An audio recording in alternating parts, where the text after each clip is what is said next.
हई का हो ई का लगोले हुआ तारा के बुझात नहीं खे का हई बड़ा अजीब महक। अरे करा के देख के तो जमाना पूरा जरता।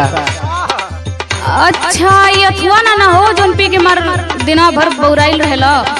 अरे के राजा पेलनो राजा यही के नाम है गांजा बुझलू। आय हाय रे गजबा आय हाय रे गजबा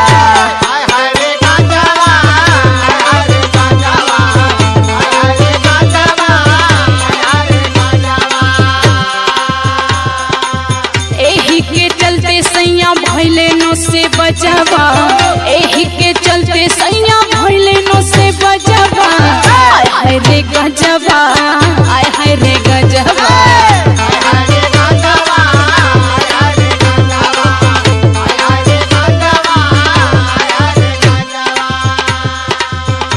तू गांजा के बात करत रू का करी हो हमके तो पते ना रहा कि तू धरलहू बड़ा ए गांजा में जवन दम बानू हाँ। तो समझ लाई तोहरो में नहीं थे। अच्छा अच्छा तो सुना सुनाबो। ए हमर चिरई ए हमर चिरई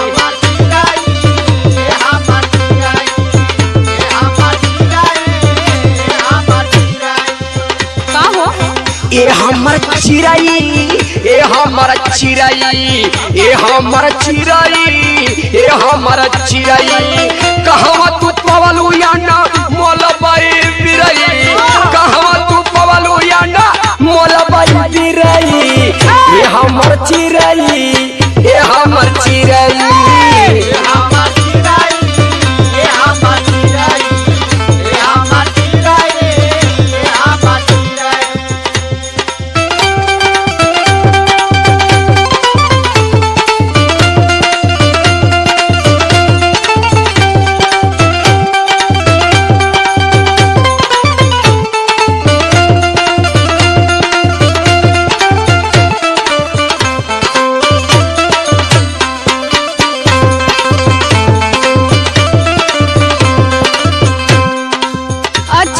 हाँ हो अब फेफड़वा जने तेने सुखा जाए ना ओने तोहर बिरई गिरई खाए लगी। अब तू कहाँ दे तू हमार फेफड़ा बोले लगी तो बोलो।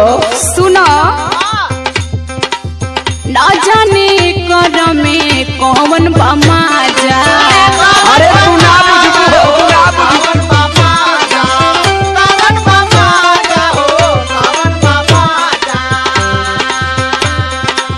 पठानियों रहे सुख गईले राजा